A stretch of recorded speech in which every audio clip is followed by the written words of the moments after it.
In the afternoon of May 20, a very loud cracking sound was heard throughout the Bangalore city, with local reports confirming people had heard it near the airport in the north and around the electronic city in the south. Though the sound resembled a loud explosion, it would have had to be a very intense one to be heard across such a large geographical area. But the city's residents couldn't see any smoke or fire that could have accompanied such a blast. Some people speculated that this could have been a hydrogen bomb testing, or some even speculated that this could be aliens also. So there are many other speculations, but fortunately by today morning of the May 21st, Indian Air Force have indicated in a statement that the sound was associated with a jet going supersonic outside of the city limits in a test flight. Now we have heard 2 to 3 booms in it.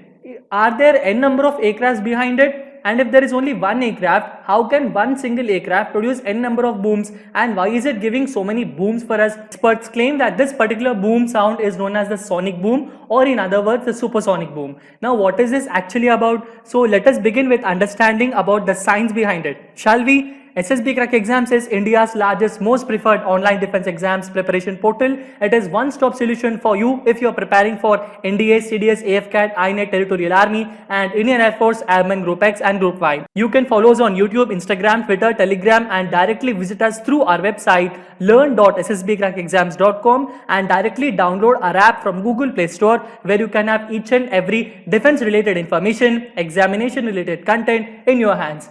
Beginning with, we have to understand few important things before going through the main concept and the science behind it. I will be reiterating what is actually the news and what actually happened in Bengaluru city, and then I will explain you about the science behind it.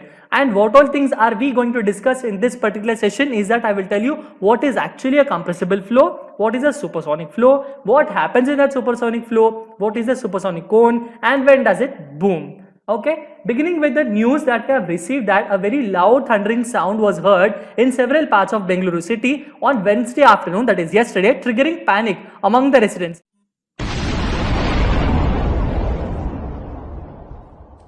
So this is what we heard today in Bangalore around 1:20. And many more have been reported this massive explosion sound. Some explosion. So we are waiting for the reports which are coming from. Many of the people have posted regarding this in their social media accounts, and because this was a very new situation that occurred since a lot amount of time, and what actually happened was that the Indian Air Force had given a reply through the public relations office of the Bengaluru Ministry of Defence, has given an update that it was a routine Indian Air Force test flight involving a supersonic profile which took off from Bengaluru airport and flew in the allotted airspace well outside city limits. Okay, the aircraft was of Aircraft Systems and Testing Establishment of the ASTE. Now, what is this actually a supersonic profile, and how does it get that large amount of sound, and when it booms? Let us understand the science behind it. So we will go through basic steps and terminologies. I will go from the basic levels. I will make you understand what is actually the flow behind it, so that when I start explaining about you the real reasons behind the science, then you will be able to catch up much more easily. Compressible flow means it is that flow which undergoes a notable variation in the density with the trending pressure. Now, if any flow does not have any change of the density, if the fluid density is constant, then we call it as an incompressible flow. All incompressible flows will come under the incompressible aerodynamics. But generally, an incompressible flow is actually not possible. Almost all the flows are compressible, and here the fluid density will always be varied. All such kind of flows where the density will vary with the trending pressure are known as the compressible flows. Now, what is actually a Mach number? A Mach number is the ratio between the velocity of the object and the velocity of the sound.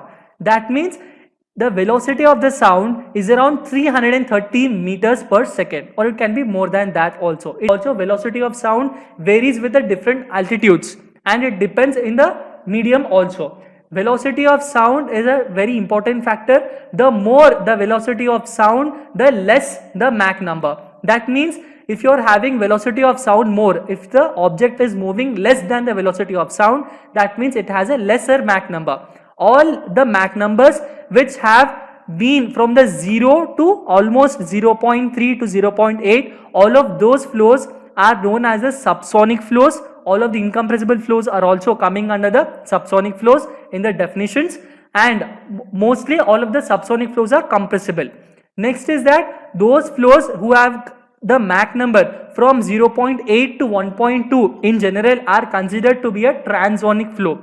Once the flow has caught up the speed of around Mach 1, that means the velocity of the object is equal to the velocity of the sound. That you have to remember. Now, if any particular object is moving more than the speed of the sound, that means its Mach number is more than 1.2, more than 1, then you call it as a supersonic flow. If it is more than 5 and it is extending up to 10, that range is known to be as a hypersonic flow, and if it is more than 10, then it is a hypervelocity flow.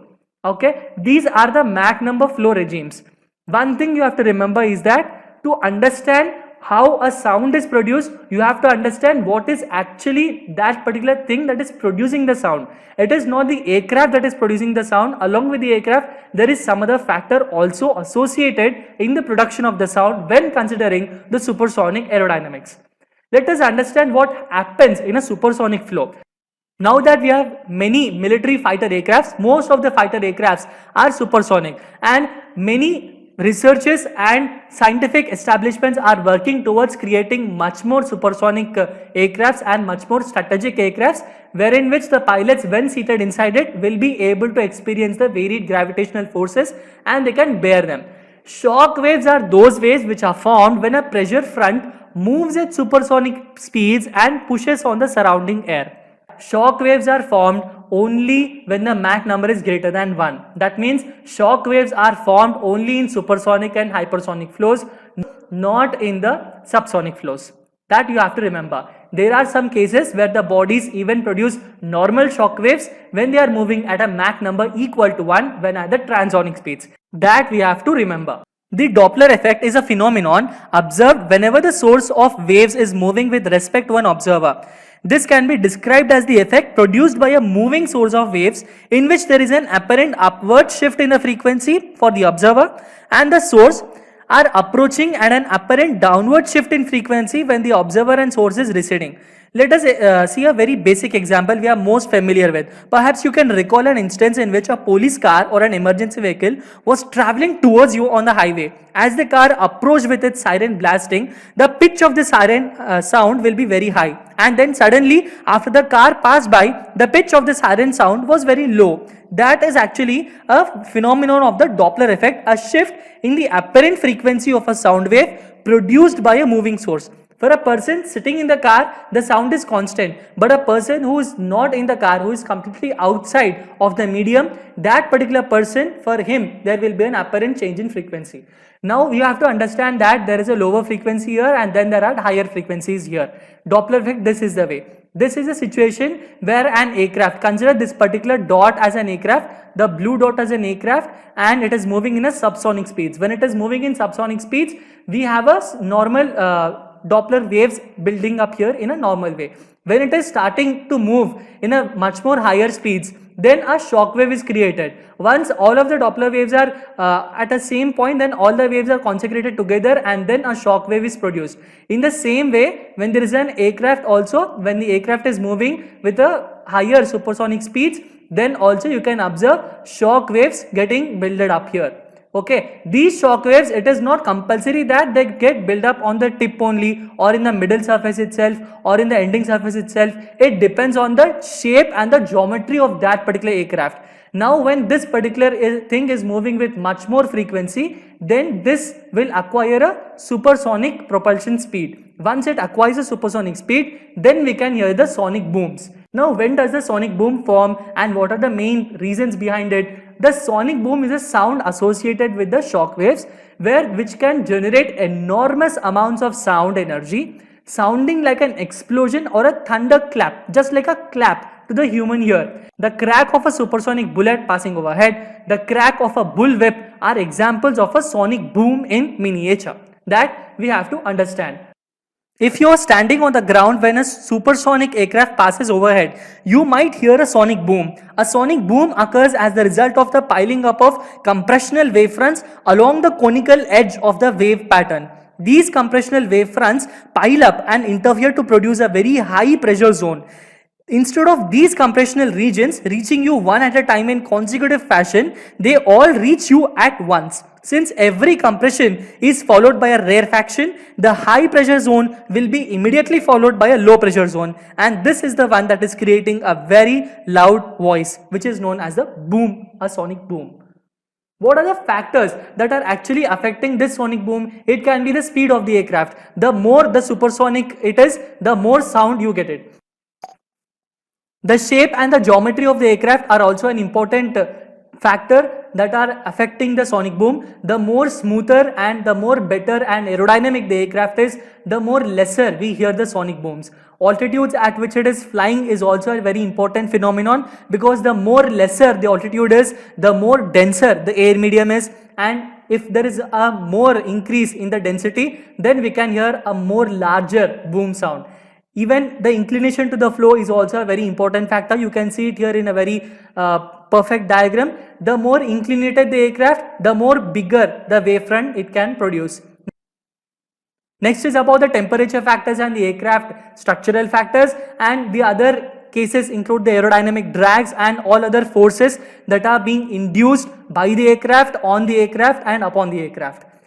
Now we will understand the basic aerodynamics behind the supersonic flow. This is something, this shape that you are seeing here, this is an aerofoil shape. Aerofoil shape is the cross section of the wing of an aircraft. This is a basic shape that is used to consider, and that is taken up for the consideration of the calculation of various kinds of forces acting on the aircraft. This is taken when the Mach number is 0.82. That means the aircraft is moving 0.82 times the speed of the sound. This is taken at the Mach number of 0.95, and this is taken at the Mach number of 1.05. Please remember that the airfoil shapes are extremely different. For different aircrafts, different profiles will be shown. Understanding? For those airfoils which are in case of diamond shape, they kind of tend to generate shock waves in a major Mach numbers of 4 to 5. Until then, you don't find a generic shock waves. So that is very important for us to consider. At 0.82, supersonic flow would be like this. You can find a normal shock wave being formed in this particular manner. To understand about these cases also, we have to understand the basic terminology behind the boundary layer concepts. Boundary layer in fluid mechanics is a thin layer of a flowing gas or a liquid in contact with the surface, such as that of an airplane wing or of the inside of a pipe also. The fluid in the boundary layer is subjected to shearing forces, and that is which is making it able to produce the shock waves. So the same particular airfoil will produce different flow regimes of the supersonic flow when the Mach numbers are extremely different. Normal shock waves can be produced at this point when the Mach number is 0.82, but when the Mach number is 0.95, the same normal shock waves will be formed at the end of the airfoil. But when the Mach number is more than 0.95, that means when it reaches 1.05, then we will see an undetached shock wave being formed, which is known as a bow wave, in front of the airfoil, and also two other attached shock waves which are in the end of the airfoil. This way also the profiles will be changed. So to get in more detail about these particular airfoils and the basic science, please go through the different concepts of the aerodynamics. They are very fascinating,